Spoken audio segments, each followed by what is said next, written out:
Esse é o Mundo em Revolução e nós vamos falar agora sobre a situação na Ucrânia, hoje dia 9 de fevereiro de 2024, 8 horas da manhã aqui no Rio de Janeiro, 1 hora da tarde lá em Kiev, no momento que eu gravo esse vídeo. E a grande notícia do dia é a troca do comando das Forças Armadas ucranianas, né? O Zelensky colocou o Syrskyi como comandante-geral, comandante em chefe das Forças Armadas ucranianas.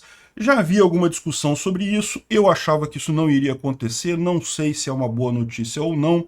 Eu gosto muito do Zaluzhny, que é quem era o comandante anterior, mas é aquele negócio, né? O Zelensky tem mais informações do que a gente sobre o que está acontecendo, eu imagino que ele tomou a melhor decisão no caso. O Zaluzhny já estava há 2 anos no comando geral dessa guerra, é uma guerra exaustiva, né? Uma situação de extremo estresse para ele, então talvez fosse a hora mesmo de substituir. Isso não é uma coisa inédita, nem é indicativo de piora ou alguma coisa assim, ao contrário, indica que o Zelensky está com controle sobre as Forças Armadas e de fato, o Zaluzhny saiu, agradeceu o Zelensky, agradeceu a todo mundo, não teve nenhuma rusga com nada.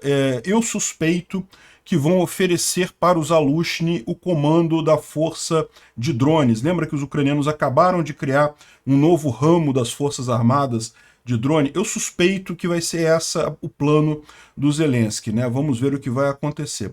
Vamos falar sobre essa troca, o que ela significa, o que pode estar por trás disso daí, né? De ontem para hoje a gente teve mais um ataque de drones russos contra a Ucrânia, que, mais uma vez, a defesa antiaérea derrubou a maior parte dos drones, mas alguns ainda causaram prejuízo. Agora, os ucranianos responderam com muita força, tá? Se você olhar aqui, teve drones contra Bryansk, Kursk, Oriol, Krasnodar, Sevastopol na Ucrânia ocupada, enfim, vários lugares aqui visados pelos drones ucranianos, né? E, de fato, alguns pontos atingidos. 2 refinarias aqui na região de Krasnodar, tá? Uma em Ilsk e outra em Afipsk. São 2 refinarias diferentes. A de Ilsk a gente sabe que pegou fogo bonito, né? A coisa pegou com vontade. A de Afipsk também pegou fogo, também foi atingida, mas a gente não tem imagens, não tem confirmação. E também não temos confirmação de um depósito de óleo aqui na região de Oriol, que também teria sido atingido, também teria pegado fogo aqui na região, né? Na linha de frente, muito pouca mudança de ontem para hoje. Os russos avançaram em 3 pontos, mas foram avanços pequenos que não fazem grandes diferenças no contexto geral das coisas. Avançaram um pedacinho em Novomihailivka, avançaram um pedacinho em Avdiivka e avançaram um pedacinho lá em Sinkivka, perto de Kupiansk. Desses 3 pequenos avanços, o que é o único que é preocupante é o de Avdiivka, porque a situação em Avdiivka está difícil e o fato dos russos terem avançado implica que os ucranianos não conseguiram conter esse esforço russo recente aqui de avanços na região, né? Isso é o primeiro abacaxi que o Syrskyi vai ter que descascar aqui, essa questão de Avdiivka, vai abandonar a cidade, vai continuar lutando. Isso é um ponto sensível porque uma das coisas que o Syrskyi é criticado é justamente porque ele foi o comandante da Batalha de Bakhmut, né? Veja, o Syrskyi, que foi quem assumiu agora o comando geral da Ucrânia, ele tem boas batalhas no currículo. Ele que foi quem liderou a defesa de Kiev, né? E, de fato, os ucranianos não apenas conseguiram impedir os russos de tomar Kiev, o que era uma coisa realmente... muita gente esperava que Kiev caísse. Ele conseguiu impedir isso, expulsar os russos do norte. Também foi o responsável pela grande contraofensiva de Kharkiv. Então, se você pegar esse mapa da Ucrânia aqui, essas áreas todas aqui e aqui, isso aqui é tudo responsabilidade do Syrskyi, ele que expulsou o pessoal daqui. Kherson não, Kherson foi outra pessoa. Mas ele também foi o responsável pela batalha por Bakhmut. E vocês lembram, a Ucrânia acabou perdendo Bakhmut, mas isso não é o problema. Bakhmut em si não é uma cidade muito estratégica. O problema, o que muita gente critica o Syrskyi, é justamente por ele ter insistido em manter Bakhmut. Muita gente achava que ele teria que ter entregue Bakhmut antes do tempo, ou antes do ponto que foi abandonada finalmente, poupando a vida de muitos soldados ucranianos, né? Enfim, e agora ele vai ter o mesmíssimo dilema aqui em Avdiivka como comandante-geral das forças ucranianas. O que ele vai fazer? Vamos aguardar para ver o que vai acontecer, né? Também tivemos de ontem para hoje um monte de incêndios na Rússia, realmente uma quantidade enorme de incêndios na Rússia, né? O que será que está acontecendo ali? A coisa que já era ruim, os combates a incêndio lá, parece que piorou. Temos boas notícias também na troca de prisioneiros. Houve uma grande troca de prisioneiros e mais de 100 soldados ucranianos foram liberados. Uma boa notícia isso. Tivemos ontem a liberação da famosa entrevista do Tucker Carlson, inclusive um motivo que eu tô com sono atrasado, é porque eu fiquei vendo uma parte desse negócio para poder fazer uma crítica justa a essa entrevista. E adivinha, o que o Putin falou é o que todo mundo esperava que o Putin iria falar, repetiu as mesmas lenga-lengas de sempre, que a OTAN, que a Ucrânia, não sei o que lá, desrespeitou o Tratado de Minsk, não sei o que lá. Vamos entender esses pontos que ele levantou como a culpa da guerra é da vítima, falando sobre isso. Mas, via de regra, tem que confessar que eu achei até uma entrevista positiva. Por exemplo, o Tucker Carlson perguntou para o Putin sobre o Evan Gerashenko, né, por que não libera o outro jornalista americano que está preso lá na Rússia. É lógico, o Putin desconversou, ele não tem como responder essa pergunta, mas foi digno do Tucker Carlson ter pressionado o Putin. Não pressionou em todos os lugares que deveria ter pressionado, mas pressionou em algumas coisas, isso deve ser reconhecido, né? No final das contas, como eu já previa para vocês, não fez diferença nenhuma. O que o Putin falou ali é o que todo mundo já sabia, o que o Putin já tinha falado em várias outras oportunidades, né? Bom, e finalmente tivemos a aprovação do pacote de ajuda para a Ucrânia no Senado americano, né? Passou com uma certa folga, 67 votos, precisava de 60 votos para passar, 67 de 100, uma folga significativa, né? O Senado era a parte mais fácil, o mais difícil vai ser passar na Câmara, né, na House of Representatives lá dos Estados Unidos. Não marcaram ainda essa votação lá, vamos aguardar, mas de qualquer forma caminhou o pacote de ajuda à Ucrânia lá nos Estados Unidos, né? Mais uma boa notícia aí do dia. Vamos falar sobre esses e outros assuntos em detalhes. Essas notícias foram sugeridas por Pedreiro do Vizinho do Peter, General ANCAP e várias outras pessoas. Obrigado aí ao pessoal que sugeriu as notícias lá no nosso site, no wrevolving.com, e obrigado a você que está assistindo o nosso vídeo. Se você gosta do nosso conteúdo, por favor, deixe o seu like, se inscreva aqui no canal, né? Bom, vamos direto para a notícia mais importante do dia aqui, que foi justamente a troca no comando das Forças Armadas ucranianas, né? Já há algum tempo o pessoal vem cantando essa bola, que o Zelensky pretendia trocar o alto comando das Forças Armadas. Eu achei que era coisa de Rusete, é coisa de gente querendo desmerecer ali as Forças Armadas ucranianas, mas a verdade é que foi isso mesmo, né? Estavam corretos, o Zelensky fez a troca ali. Só que ao contrário do que as Russetes gostam de imaginar, isso não foi uma coisa atabalhoada, não foi um processo com rusgas, com inimizades, ao contrário, aconteceu naturalmente. Essa foto aqui foi publicada no perfil pessoal do próprio Zaluzhny também, ele com Zelensky. Zelensky falou aqui que nós discutimos sobre a necessidade de liderança, de mudança na liderança das Forças Armadas da Ucrânia, e o momento para essa mudança é agora. E eu propus ao general Zaluzhny continuar como parte do time, né? E o que ele pode estar querendo dizer com isso, né? Eu não sei, ninguém sabe. O Zaluzhny, inclusive, não aceitou ainda, seja lá o que for que o Zelensky propôs a ele, mas pode ser que o Zelensky tenha proposto que ele continuasse como o general justamente da divisão de drones, né? Vocês lembram? Recentemente a Ucrânia criou toda uma nova divisão das Forças Armadas dele, Marinha Aeronáutica, coisa e tal, e agora tem a divisão de veículos não tripulados, cujo objetivo justamente é atender essa demanda que está cada vez maior na guerra, trocar informações, trocar experiências, treinar pessoal. Enfim, pode ser que o Zaluzhny justamente vá para isso. Ele deu uma dica, né? Ele falou sobre a importância dessa área, ele falou sobre como isso é algo significativo nessa guerra e que tende a se tornar mais significativo. Então pode ser que o Zaluzhny aceite esse desafio, né?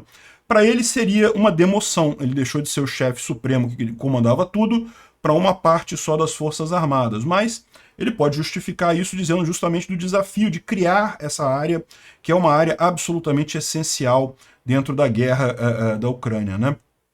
Então, não sei, eu suspeito que seja isso. Vamos ver o que acontece aí nos próximos dias. Se o Zaluzhny aceita, pode ser que ele não aceite também. Muita gente vê o Zaluzhny com um potencial político na Ucrânia, de ser o próximo presidente ucraniano, né? A Ucrânia não tem reeleição, então quando acabar o período do Zelensky, isso está suspenso por conta da guerra. Na Constituição ucraniana, se ele está em guerra, você não tem eleição, mas quando terminar a guerra, evidentemente vai ser chamada eleição e o Zelensky não pode participar.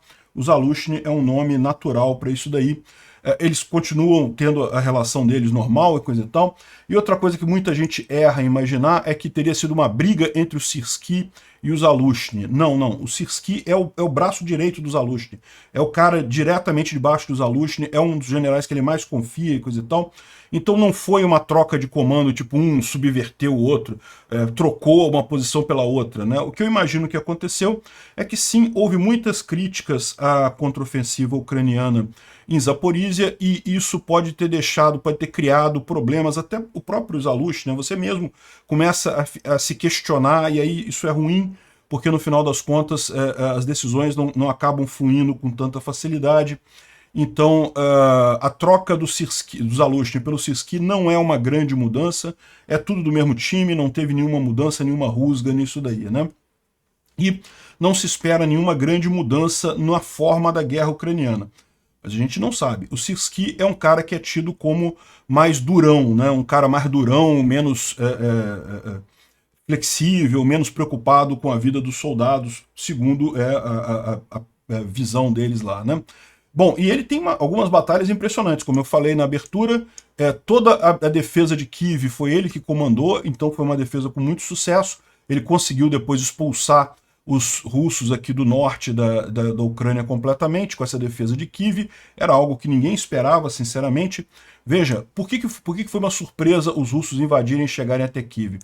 Porque a Ucrânia, no planejamento dela, do avanço russo, muita gente acreditava que os russos viriam só do leste, viriam só aqui do Donbás. Que os russos iriam invadir, todo mundo sabia, eles estavam botando um monte de tropas aqui, coisa e tal, o pessoal lá do exército ucraniano sabia que eles iriam invadir, né? Eu achava que não, mas eles lá sabiam que ia invadir. Mas eles achavam que era do leste, né? Então pegou, de certa forma, desprevenido o pessoal a invasão no norte, e no sul aqui pegou desprevenido também. E o Sirski fez a diferença aqui, ele conseguiu conter essa invasão pelo norte e impedir a tomada de Kiev, que teria sido a queda da Ucrânia, né? E também toda a contraofensiva de Kharkiv foi obra do Sirski também. Então duas grandes vitórias nessa guerra foram obras do Sirski. Agora, por outro lado, o que o pessoal critica ele é a questão de Bakhmut, né? E aí é uma questão complicada. A verdade é que Bakhmut, os ucranianos perderam a cidade. Isso não é problema, a cidade, perdeu uma cidade, isso aí faz parte, não tem nada demais nisso. O que muitos criticam no Sirski é que ele tentou segurar a cidade por tempo demais antes de liberar ela, né? E com isso morreram muitos ucranianos aqui.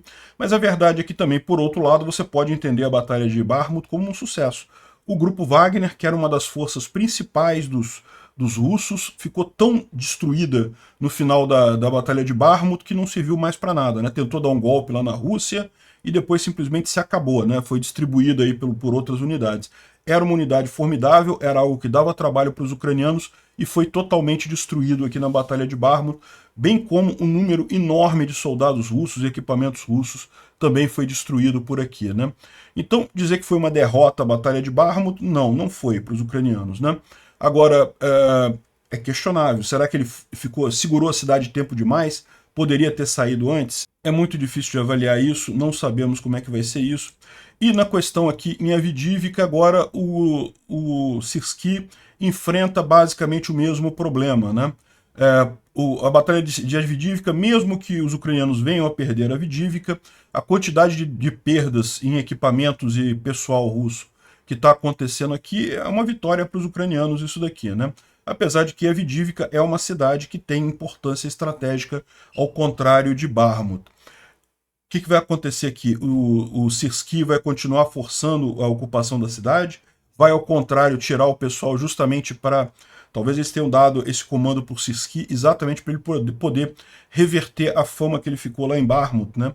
Ele agora tirar os ucranianos daqui e poupar a vida dos ucranianos, mesmo perdendo uma cidade. É uma possibilidade que isso aconteça. Enfim, vamos aguardar, não dá para saber se é uma mudança boa ou uma mudança ruim, só o tempo vai dizer, mas o fato é o Zelensky tomou a decisão e isso mostra uma democracia funcional. Ele trocou o principal chefe do exército dele sem problemas, né? Para você ver, as Russettes aqui estavam todas falando que não, que agora vão tirar o Zelensky, que vai ter um golpe, que as Forças Armadas não vão aceitar a troca dos Zalushny. Não teve nada, trocou os Zalushny, entrou o Sirski. Como eu disse, não é uma troca de grupos diferentes, é o mesmo comando, não tem nenhuma mudança, né? E outra coisa também, as Russettes estão falando muito do fato do Sirski ser russo. Ele nasceu na Rússia, na verdade. Ele nasceu na Rússia muito cedo, foi para a Ucrânia. A família dele mora na Ucrânia há muito tempo. Ele é ucraniano, não tem nenhuma mudança. O fato do cara ter nascido na Rússia não tem absolutamente nenhuma distinção nisso daí, né? O pessoal fez várias análises aqui da diferença entre o Sirski e os Alushny, coisa e tal. O Dinko lá, que é ucraniano, fala muito bem do Sirski, fala que não vê porque que o pessoal está fazendo essa confusão toda. Na Segunda Guerra Mundial, um monte de generais foram trocados também. Em várias situações houve troca de generais de comando de exércitos, isso é uma coisa normal. E o único ponto é esse, né? O Zalushny é mais popular, a população gosta dele. As tropas gostam dele. O Sirski é menos popular. Ele é tido como um general mais durão. Não sei como é que isso vai afetar a guerra. Vamos descobrir nos próximos meses, né? Os russos lançaram 16 drones contra a Ucrânia, 10 foram derrubados pela defesa antiaérea, outros 6 atingiram os alvos, causando aí alguns problemas, particularmente aqui perto de Kharkiv. Mais uma vez, Kharkiv é sempre muito visada por conta dos drones, né? Mas também os ucranianos lançaram 19 drones contra os russos e todos foram derrubados, segundo a defesa antiaérea russa aqui, né? Curiosamente, de fato, você vê aqui um monte de defesas antiaéreas aqui, 19 drones teriam sido lançados contra várias partes da Rússia e a Crimeia ocupada, mas o fato de que teriam todos eles sido derrubados pela defesa antiaérea é falso. A gente sabe que alguns atingiram o alvo, né? 2 refinarias ali na região de Krasnodar. Essa daqui é a refinaria de Ilski. Vamos ouvir aqui o momento que foi atingido a refinaria, né? Aqui é uma gravação de câmera de segurança. Dá para ouvir o barulho ali. E você tem aqui também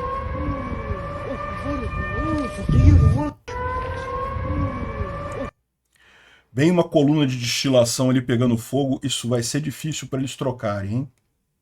Enfim, também tem a informação, essa imagem aqui eu não sei se é também de Ilski, mas o fato é que eles estão dizendo aqui que foram, na verdade, 3 lugares atingidos. Foram 2 refinarias, Ilski e a Fipski, ambas foram atingidas, né? Um fogo significativo rompeu na refinaria de Ilia, que fica ali em Ilski, afetando a parte de processamento da planta, que é a produção de óleo diesel, esse tipo de coisa. A planta de Afip também foi alvejada, mas o dano ainda está sendo reportado, né? Mas o pessoal está dizendo que sim, que foi atingida, que teve dano lá também. E da mesma forma, em Oriol é aqui, ó, isso aqui foi um depósito de combustível em Stalanoy Kon, ou seja, casa de aço, ou cavalo de aço. E é o nome do depósito de óleo que tem lá. E teria sido atingido também nessa noite, né? Então, ou seja, 3 pontos importantes, né? Então aqui é aquele ponto da refinaria lá, a torre de destilação pegando fogo. Aqui tem algumas informações aqui, ó, dos russos falando aqui. É melhor pegar aqui, não dá para ler o que está aqui, mas basicamente eles estão dizendo que os drones atingiram 2 refinarias em Krasnodar, também não apenas Ilski, mas também a Fipski, e o resultado foi um incêndio enorme. Na planta de Afip, os drones também trabalharam bem, mas as consequências ainda estão sendo verificadas, né? Então a gente tem a informação de que aconteceu esse ataque, né? Ou seja, a Ucrânia seguindo no plano dela de destruir as refinarias russas para limitar a atividade econômica na Rússia, né? Bom, vocês lembram, ontem a gente anunciou o grande ataque ucraniano em Vokhchik, lá no centro da Rússia, onde tinha uma grande fábrica de foguetes, mísseis e CBMs e coisa e tal. E a gente teve informação agora de que 3 engenheiros morreram nesse, entre aspas, acidente, né? Os russos estão dizendo que foi um acidente. Falaram um monte de coisa. Falaram que era combustível que ia jogar fora mesmo, então não foi nada demais. Falaram que aquilo era a parte normal da produção da coisa. Falaram que foi um acidente, né, mas na verdade a gente sabe que foram os ucranianos, né? Agora aqui estão dizendo que 13 engenheiros russos derreteram como resultado da explosão lá na planta de produção. Ou seja, isso também é uma excelente notícia, porque afinal, engenheiro também é um outro recurso que é difícil de você formar na Rússia, especialista nessas áreas, né? E, bom, uma outra coisa que chama atenção aqui é um monte de incêndios na Rússia, né? Olha só, isso daqui é um prédio residencial em Moscou. Aqui, ó, mais imagem aqui. Olha só, pegou fogo no telhado disso daqui, né? Que estranho esse negócio, né? Os bombeiros estão tentando apagar um incêndio, mas o incêndio é muito grande ali. Olha só a área toda aqui pegando fogo nos telhados do prédio aqui. Como que esse incêndio aconteceu? Talvez algum vazamento de gás. Olha só, é uma área enorme que está pegando fogo lá em Moscou, né? Vários prédios em sequência, são prédios adjacentes, o fogo está pulando de um prédio para o outro, né? Talvez telhado de madeira possa explicar isso, não sei o que aconteceu aqui. Mas está vendo aqui, olha só, toda essa área aqui, ó, é uma área enorme, um bairro inteiro lá de Moscou pegando fogo, né? Não foi a única coisa. De novo, o Moscou pegando fogo. Foram os ucranianos? Não sei, acho pouco provável. Mais provável é que tenha pego fogo mesmo, né? Mas pode ter sido. E aqui um trem de carga pegou fogo próximo de Perm. Perm fica também no meio da Rússia, ali na Rússia Central. E também parece que teve uma explosão num duto de gás. Então, a explosão no duto de gás fez com que o trem descarrilasse e pegasse fogo a coisa toda. Deixa eu tocar aqui para vocês verem. Não tem o som, mas dá para ver aqui um grande incêndio aqui. Isso aqui parece mesmo com um duto de gás pegando fogo, né? Acaba saindo muito incêndio assim. E tem também a visão ali do trem caído. Vamos ver se aparece aqui. Você vê que é uma região relativamente isolada, não tem nada perto. Mas dá para ver aqui a partes do trem aqui descarriladas na região. Ou seja, o que aconteceu foi um gasoduto explodiu e acabou descarrilando o trem, acabou causando um acidente na linha de trem ali, né? Isso pode ter sido uma sabotagem ucraniana, um ataque ucraniano? Pode ter sido. Mas pode ter sido um acidente também. A gente não sabe o que aconteceu aqui. Foi no vilarejo de Kueda, ali na região de Perm, né? Bom, teve incêndio em São Petersburgo também aqui, ó. Mais uma loja aqui pegando fogo, né? Essa aqui não é da Wildberries, a Wildberries aqui é só propaganda dela, mas mais um incêndio em São Petersburgo. Aqui outro incêndio em São Petersburgo, isso aqui é na Vasilievsky Island, ou seja, também aqui mais um incêndio aqui também num outro lugar aqui em São Petersburgo. E finalmente acabou os incêndios, mas ainda teve um outro colapso em Novosibirsk. Mais um duto de aquecimento, né, de calefação lá também explodiu. Então continua a situação do pessoal complicado lá em Novosibirsk, com a temperatura muito baixa, menos 20 graus Celsius nesse momento, e sem aquecimento, né? Bom, falando sobre a linha de frente, saiu uma reportagem no Washington Post dizendo que as unidades de infantaria ucraniana estão com falta de soldados. Eu acho que ele está se referindo especificamente à Avdiivka, né? E eu não duvido não, como a gente viu, realmente a situação está crítica ali em Avdiivka, os ucranianos não conseguem segurar os russos, estão com pouca munição, poucos soldados. Vamos ver o que vai acontecer aí, se o Syrskyi vai conseguir reverter esse quadro, né? E nessa situação houve algum avanço russo aqui na região de Avdiivka. Não é um avanço que faça uma diferença danada, né? Faça uma enorme diferença. De novo, a tentativa dele de avanço a sul aqui é muito pior do que esse avanço aqui em direção a oeste, mas de qualquer forma indica que os ucranianos não conseguiram ainda conter os soldados russos aqui na região, né?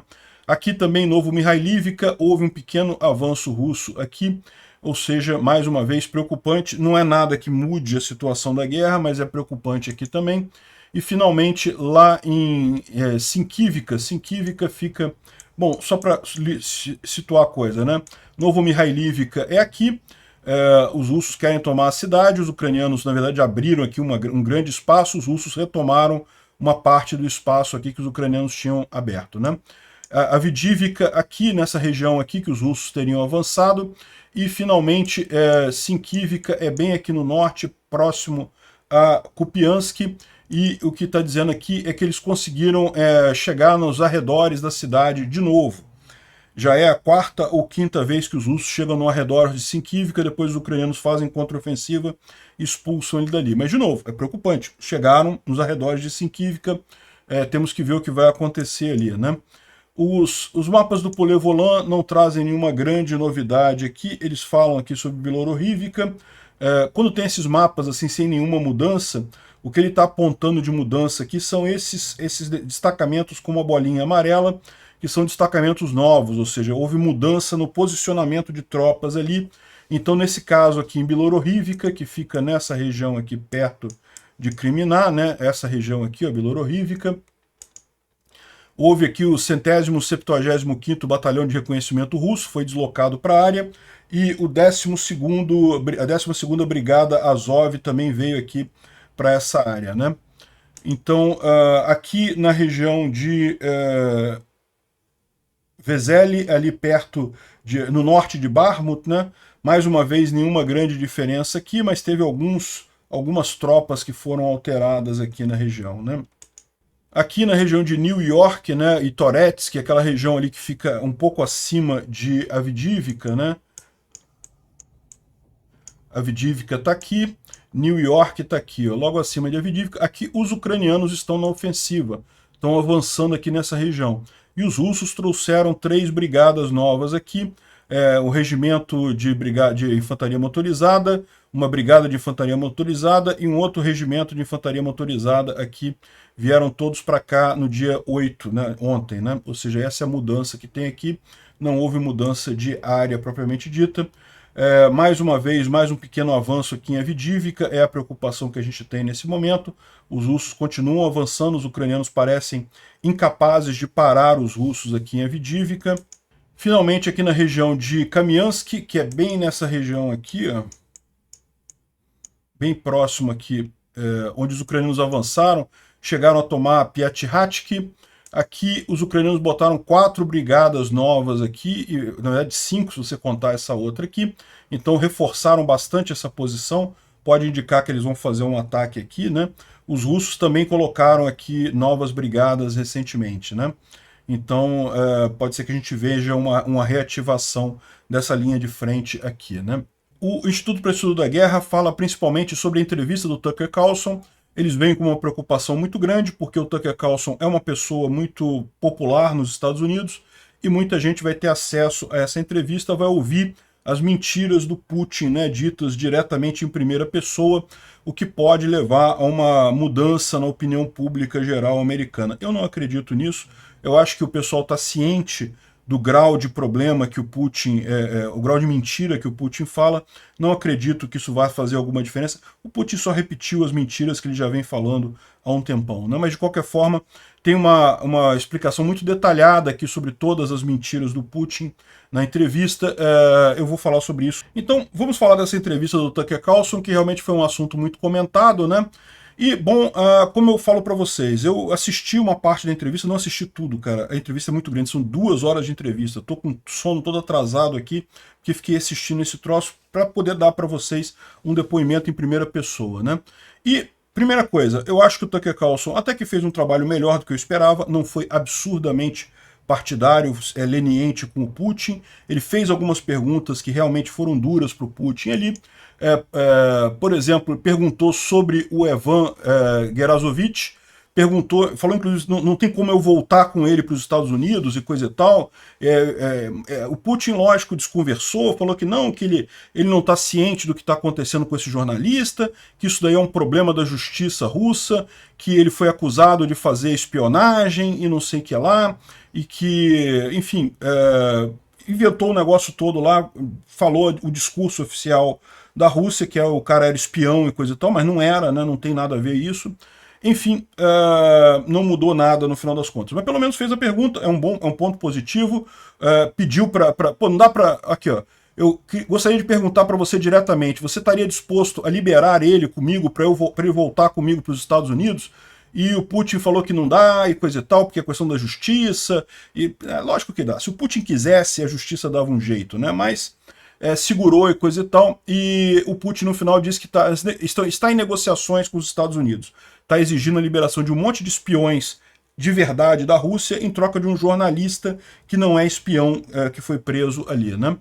Tem que reconhecer que o Tucker Carlson fez a pergunta, é importante reconhecer também quando ele acerta, né? Se você ficar só criticando por tudo, vai dar a impressão de que você está criticando por criticar. Qual que é a minha principal crítica a isso daqui? Eu concordo com o pessoal do Instituto do Estudo da Guerra. o Tucker Carlson deu plataforma para um cara que vai falar mentiras, que a gente já sabe dessas mentiras, mas pode ser que isso atinja um público americano maior, que ainda não tem ouvido essas mentiras dos russos, né? E quais mentiras eles estão falando? Por exemplo, o Tucker Carlson começa a entrevista perguntando o que levou o Putin a invadir a Ucrânia, né? E aí o Putin volta na época de Kievan Rus e não sei o que lá, e na história e coisa e tal, para chegar à conclusão, para dizer que a Ucrânia e a Rússia é uma coisa só, que a Rússia tem direito à Ucrânia e coisa e tal, mas que o ponto central que fez ele invadir realmente em 2014 foi o golpe contra o Yanukovych, que não foi golpe, a gente já explicou isso inúmeras vezes, tem um vídeo lá no canal Diários da Quarentena explicando em detalhes essa questão da revolução da Praça Maidan. O Yanukovych sofreu impeachment pelo Congresso ucraniano e fugiu do país. Então houve houve protestos muito fortes na Praça Maidan, mais de 100 mortos, realmente uma coisa triste, mas o Yanukovych sofreu impeachment, não foi golpe, ele saiu porque quis. E no final das contas, isso justificou, na visão do Putin, a invasão de 2014. E o que justificou a invasão de 2024? O fato de que a Ucrânia desrespeitou o Tratado de Minsk. O que foi o Tratado de Minsk? O Tratado de Minsk é justamente essa linha vermelha que vocês estão vendo aqui, ó. Naquela época, o Obama, junto com muita gente da Europa, queria parar com a guerra na Ucrânia, convenceram a Ucrânia a parar de tentar retomar essa área aqui, né? Lembra, a Rússia, em 2014, chegou, Sloviansk estava na mão da Rússia, Kramatorsk estava na mão da Rússia, da, entre aspas, República Separatista de Donetsk, que não tinha nada de separatismo ali, eram tropas russas diretamente aqui na região, e os ucranianos começaram a retomar a área, retomaram isso aqui, retomaram tudo, e aí a Europa entrou com panos quentes, vamos parar, vamos negociar, fazer paz e coisa e tal. E esse acordo de paz que foi firmado, então, justamente foi o acordo de Minsk, e foram 3 acordos de Minsk. Por quê? Assinou o primeiro acordo de Minsk, os russos foram e invadiram mais não sei quantas cidades. Aí beleza, não, para, vamos negociar. Segundo acordo de Minsk, os russos desrespeitaram de novo, né? Aí só no terceiro acordo de Minsk que a coisa ficou realmente parada. Os russos acusam os ucranianos de continuar bombardeando as cidades de Donetsk, aqui, Luhansk e coisa e tal, mas isso é falso. Aconteceram algumas rusgas entre russos e ucranianos, mas se você vê o número de mortes caiu absurdamente, teve praticamente nada, e não teve esse negócio dos ucranianos desrespeitarem o acordo de Minsk e coisa e tal, mas é aquele negócio, né? Talvez, como só viram um lado da mensagem, não vão ficar sabendo deste problema, né? Vão acreditar que a Ucrânia desrespeitou o acordo de Minsk, por isso que a Rússia invadiu. Não tem lógica nenhuma, né? Então, esse é o problema da entrevista dele, né? Mas essas mentiras a gente já sabia, não tem nenhuma grande novidade. A questão toda é o alcance do Tucker Carlson lá nos Estados Unidos, isso é que é a variável problemática, né? Tucker Carlson também perguntou sobre a questão da China, né? Que a Rússia não tem medo da China dominar o BRICS, e no final das contas a Rússia ficar à mercê de um outro líder, né, ao invés de uma outra potência colonial muito menos sentimental e livre do que os Estados Unidos. E o Putin falou, não, a China tem uma história comum de muitos anos, não temos problemas com a China e coisa e tal. Eu não sei em que livro de história que o Putin estudou, mas ele deveria dar uma reestudada nessa história aí, porque a verdade é que teve conflito pra caramba entre a China e a Rússia está se colocando exatamente nessa posição de subserviente à China, né? O Tucker Carlson também meteu o dedo na ferida nesse ponto aqui, né? De novo, o Putin se saiu lá falando as explicações dele, não, que a China não tem problema, não sei o que lá e coisa e tal.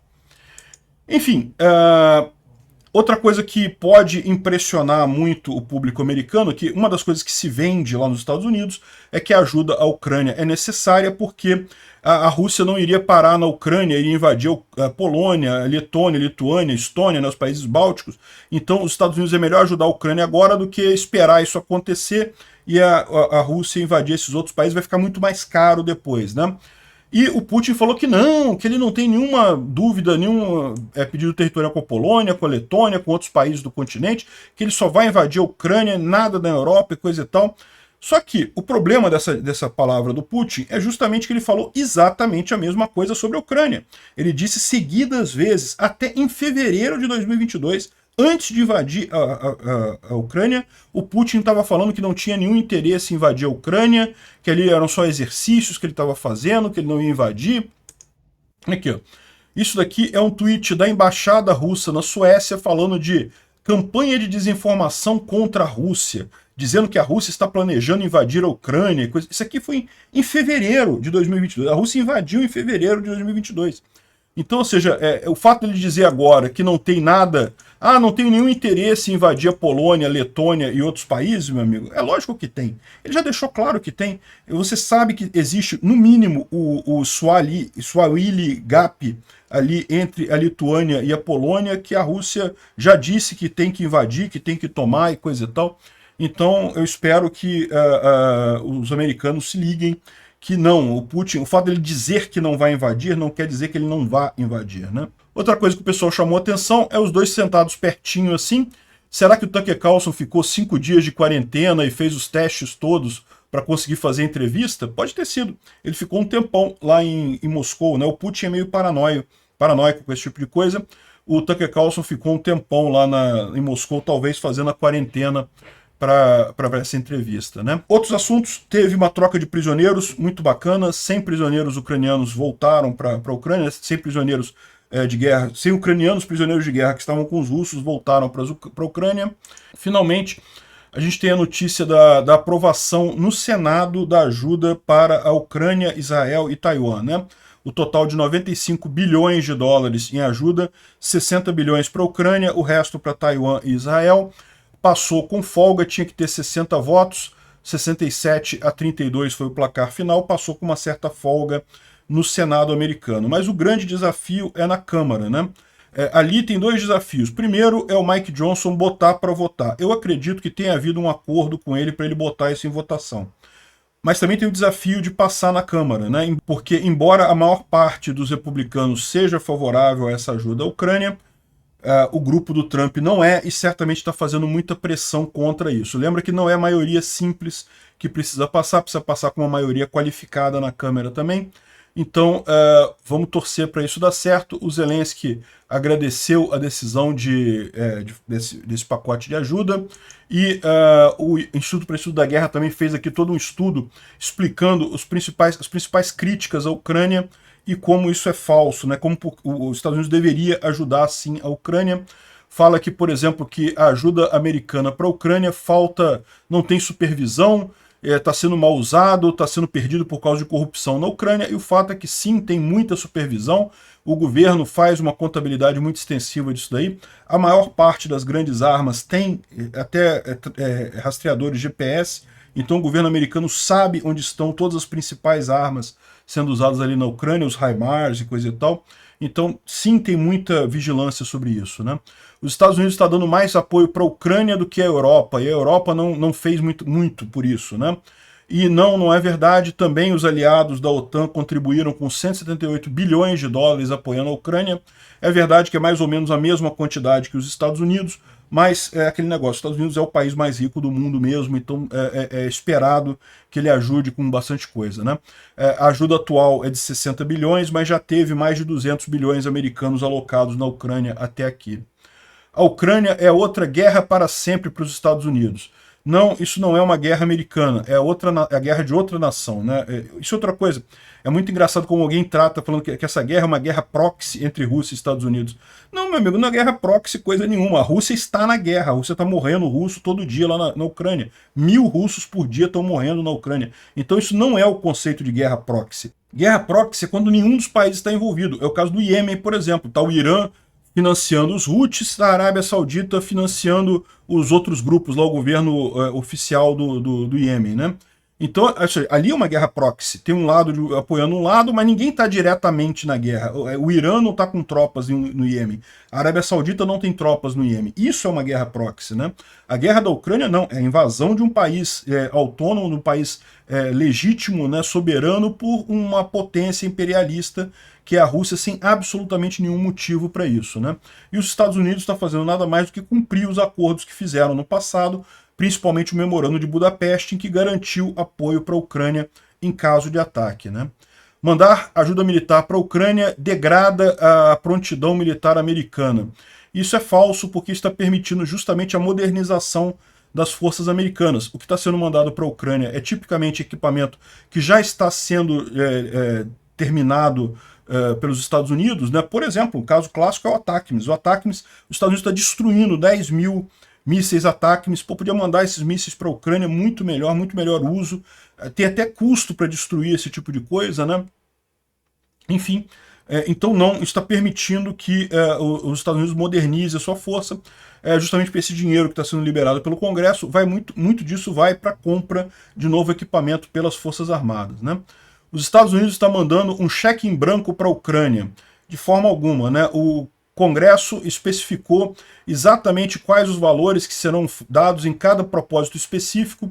Tanto os governos americanos quanto ucranianos fazem um monitoramento muito grande em cima disso. Então, de forma alguma, é um cheque em branco para a Ucrânia, e a maior parte desse dinheiro acaba sendo gasto nos próprios Estados Unidos, na indústria bélica, né? E, ao mesmo tempo, você tem a grande vantagem para os Estados Unidos da destruição das forças russas.